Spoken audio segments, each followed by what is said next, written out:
Friends, listen, if Israel gets their way, they're pushing us to world war. Look, I was not a fan of Barack Obama and John Kerry, but I will give them credit for one thing. I would say thank God that Barack Obama and Benjamin Netanyahu did not like each other. Thank God that they did not get along. Right. Because Mr. Netanyahu wanted Barack Obama to start the war with Iran. For 8 years, he tried to get the war, and Barack Obama wouldn't do it. Barack Obama is not the type of guy who wants to have a war. He loves a revolution. He likes revolutions, not wars. You know what?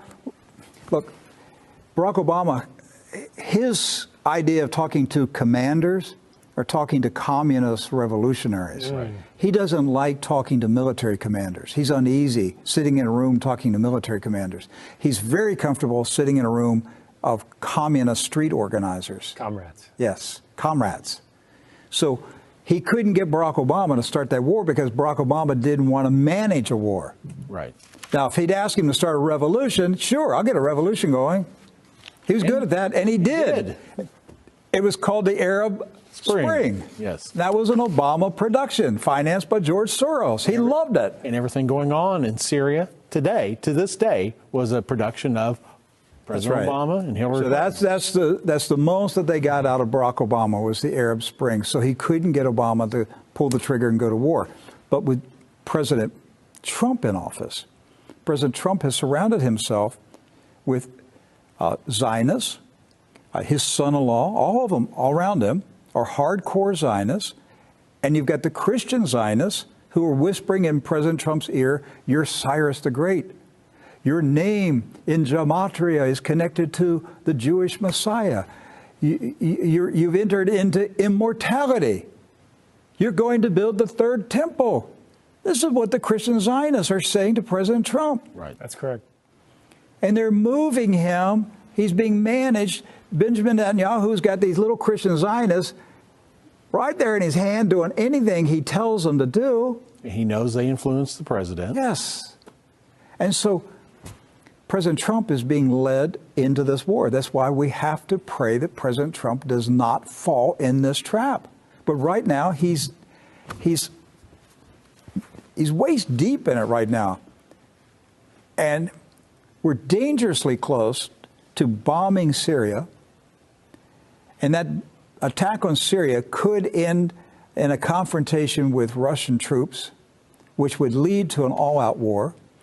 And if we get through this one with Idlib, the next stop is Iran in November. Yes. You know, and President Trump's being led, he's just being led down this road. They're telling him what to say.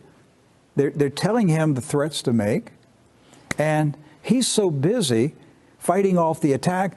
Who's the same people are attacking him. Yes. We're keeping They're him attacking him and leading him at the same time. It's pressure from both sides. From both sides. On the outside, they're saying, Donald Trump, you're a Russian stooge. You're a puppet for the Russians. And on the inside, he's being told, You're Cyrus. You're Cyrus, and you got to attack, even if it means attacking the Russians, because you're Cyrus. It's the same group of people whispering in each ear. We need to pray for President Trump that he comes out of this delusion, or we're all in deep trouble with World War III. It is not going to be nice. 1 billion people could die. You can't manage a world war with nuclear weapons. And who is behind this? Israel. Israel's pushing the world to the brink of calamity so that they can take out their Arab neighbors, and weaken them and then eventually claim the land as part of Greater Israel. They're treating them like their own nations now. They want those countries. Yes, they're after it. So that's where we're at right now. And so I hope this makes sense to you. I hope this showing you the timeline as it's the same propaganda. And we could have gone 3 hours today. Oh, really? We had to cut it off. We had to cut it off, didn't we? Yes.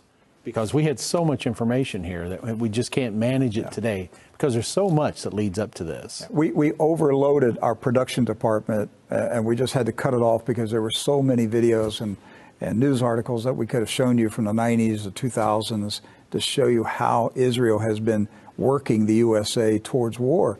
It's overwhelming.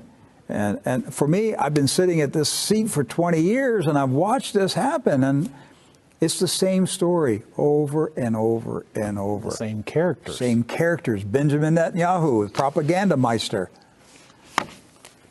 That is his job, propaganda. And they're building a Zionist empire. And all I can say, folks, is pray.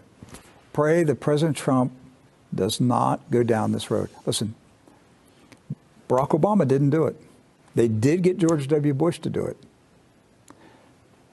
They couldn't get Bill Clinton to do it, but they did get George Herbert Walker Bush to do it halfway. Hadn't made that connection to just now, but you're right. Yeah. So let's pray that they don't succeed with Donald Trump. Yes. Wouldn't it be great if peace broke out instead of war? They don't want peace. They do not want peace. They do not want peace with the Palestinians. They don't want peace with their Arab neighbors.